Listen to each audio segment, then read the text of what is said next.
सच की आवाज आप तक। न्यूज खबर छोटी हो या बड़ी खबर, आसपास की हो या देश प्रदेश की, हर खबर आप तक। खबरों का खजाना।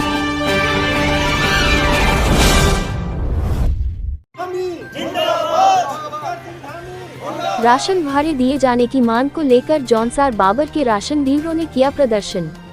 आज विकासनगर के जौनसार भवन रसूलपुर में जौनसार बाबर जनजाति सरकारी सस्ता गल्ला एसोसिएशन से जुड़े राशन विक्रेताओं की बैठक हुई। बैठक में सभी जौनसार बाबर के राशन विक्रेताओं ने सरकार एवं विभाग द्वारा उनके कोविड काल के परिवहन भाड़े और लाभांश के न मिलने पर जमकर प्रदर्शन किया गया।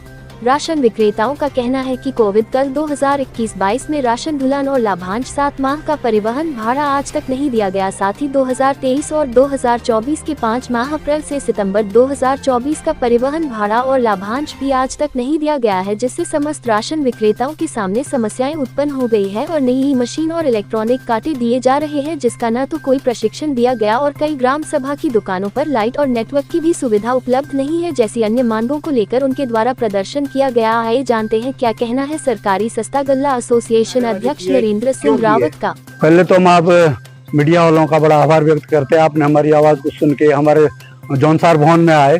हम आपका समस्त संगठन आभार व्यक्त करते हैं, बहुत बहुत धन्यवाद देते हैं। हमारे नारेबाजी का कारण यह है कि हमने कई वर्षों से 2020-21 हम विभाग से मांग कर रहे हैं कि हमारा भाड़ा लाभांश परिवहन भाड़ा दिया जाए, लेकिन विभाग इस पर अनदेखी कर रहा है। हमारे जौनसार बावर के 7 गोदामों के लिए जो हमारा 2021-22 का कोविड का भाड़ा और लाभांश आज तक नहीं दिया गया। 7 महीने का 2021-22 का भाड़ा है वो नहीं दिया, 5 महीने का 2024-25 का है वो भी आज तक नहीं दिया गया, और पूरे प्रदेश में अन्न महोत्सव का पैसा दिया गया वो भी हमारे जौनसार बावर का पैसा नहीं दिया गया, और आंगनबाड़ी का 1 वर्ष से हमको भुगतान नहीं किया गया। MDM स्कूलों का राशन ले जाते हम लोग, उसका जो पूर्व में जब होम डिलीवरी नहीं हुई थी तब भी हमने खुद अपने पैसे से पहुंचा, वो आज तक भुगतान नहीं हुआ। तो हम कई बार खाद्य मंत्री से मिल गए, खाद्य सचिव से मिल गए, और DM साहब को भी को कॉफी दी हमने, उप जिलाधिकारी को। अभी हमने पूरे 7 गोदामों ने तहसील त्यूनी, तहसील चक्रोदा, तहसील कालसी में ज्ञापन दिया है कि जब तक हमारा भुगतान नहीं होता, जब तक हमारे समस्याओं का समाधान नहीं होगा, हम राशन उठान नहीं करेंगे।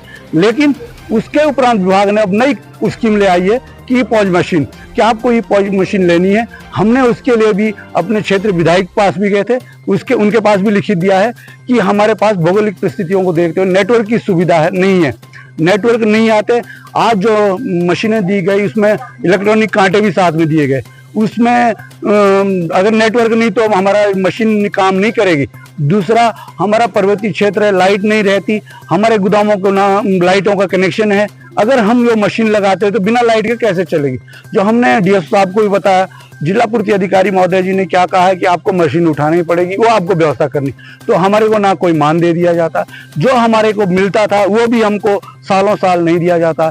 हमने विभाग को अवगत करा दिया कि साहब हमारे बच्चे सड़कों पे आ जाएंगे, सड़कों पे आ रखे, हम इस आधार पर राशन नहीं उठाएंगे। अगर आप जबरदस्ती करेंगे और जबरदस्ती प्रेशर डाल रहे हैं तो आप हमारा इस्तीफा लीजिए। हम आप इतने विवश हो गए कि हम इस्तीफा देने के लिए भी तैयार हो गए। डिस्ट्रीब्यूटर है आपके राशन वाले? हम सर 275 के समथिंग हो रही है आपकी।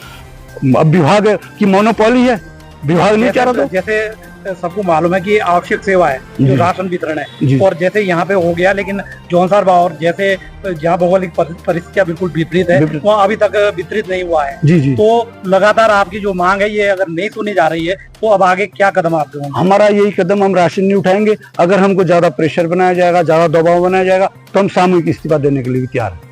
हम इस्तीफा देंगे। हम गलत काम नहीं कर सकते जब तक हमारे पास सुविधा नहीं दी जाएगी, हमको मानदेय नहीं दिया जाता, या हमको लाइट की सुविधा नहीं दी जाती, या नेटवर्क की सुविधा नहीं जाती, तो हम ऐसे मशीन पॉज मशीन नहीं ले सकते और ना चलाएंगे, ना हम राशन वितरण करेंगे।